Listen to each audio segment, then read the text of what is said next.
Merit അവാർഡുകൾ വിതരണം ചെയ്തു. തേവലക്കര ഫാർമേഴ്സ് സർവീസ് സഹകരണ ബാങ്കാണ് മെറിറ്റ് അവാർഡുകൾ വിതരണം ചെയ്തത്. വിവിധ പരീക്ഷകളിൽ ഉന്നത വിജയം നേടിയവർക്കാണ് മെറിറ്റ് അവാർഡുകൾ സമ്മാനിച്ചത്.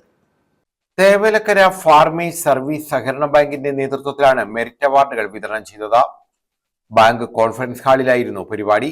SSLC, +2, ഡിഗ്രി, PG പരീക്ഷകളിൽ ഉന്നത വിജയം നേടിയവരെയും നീറ്റ് പരീക്ഷയിൽ കേരളത്തിൽ നിന്നും 1ാം റാങ്ക് നേടിയ നീരജ് ബിജുവിനെയുമാണ് അനുമോദിച്ചത്. കൊല്ലം ജില്ലാ സഹകരണ joint registrar J Shobhana merit award വിതരണം ഉദ്ഘാടനം ചെയ്തു. ഈ ഉദ്ഘാടനത്തിന് എന്നെ ക്ഷണിച്ചതിൽ എനിക്ക് വളരെയധികം സന്തോഷമുണ്ട്. എന്തെന്നാൽ നമ്മുടെ നാട്ടിലെ ഒരു സഹകരണ സംഘം, ആ സഹകരണ സംഘം എന്ന് വെച്ചാൽ നമ്മുടെ സാധാരണക്കാരായ ജനങ്ങൾക്ക് എന്താവശ്യമുണ്ടെങ്കിലും നമ്മൾ ആദ്യമായിട്ട് ഓടിയെത്തുന്നത് തൊട്ടടുത്തുള്ള ഒരു സഹകരണ സ്ഥാപനത്തിലായിരിക്കും. ബാങ്ക് പ്രസിഡന്റ് വി മധു അധ്യക്ഷത വഹിച്ചു. ഭരണസമിതി അംഗം S അശോകൻ സ്വാഗതം പറഞ്ഞു.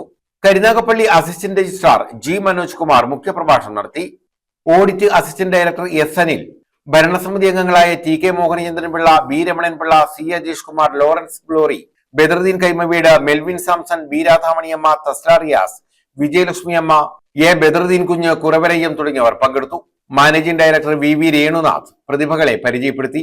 പഠിക്കണം എന്നൊരു ആഗ്രഹം ഉള്ള ആൾക്ക് എത്ര എക്സ്ട്രാ കരിക്കുലർ ആക്ടിവിറ്റീസ്, ഇപ്പോൾ കളിക്കാൻ പോകുന്നതാണെങ്കിലും നമ്മൾ ആൾക്കാണെങ്കിലും എത്ര വലിയ റിസൾട്ട് മേടിക്കാൻ പറ്റും. ഞങ്ങളുടെ ബാച്ചിൽ എന്നും കളിക്കാൻ പോകുന്ന ആൾക്കാരത് ഇപ്പോഴും എയിംസ് ഡൽഹിയിൽ പഠിക്കുന്നതാണ്. അപ്പോൾ കളിക്കാൻ പോകുന്നത് പഠിക്കില്ല അങ്ങനെ ചിലടത്ത് പറയാറുണ്ട്. അതൊന്നുമല്ല, പക്ഷേ നമ്മൾ എത്രത്തോളം എഫർട്ട് നമ്മൾ പഠിക്കാൻ ഇടുന്നോ അതാണ് നമ്മളുടെ വിജയത്തിൻ്റെ ഏറ്റവും വലിയ രഹസ്യം.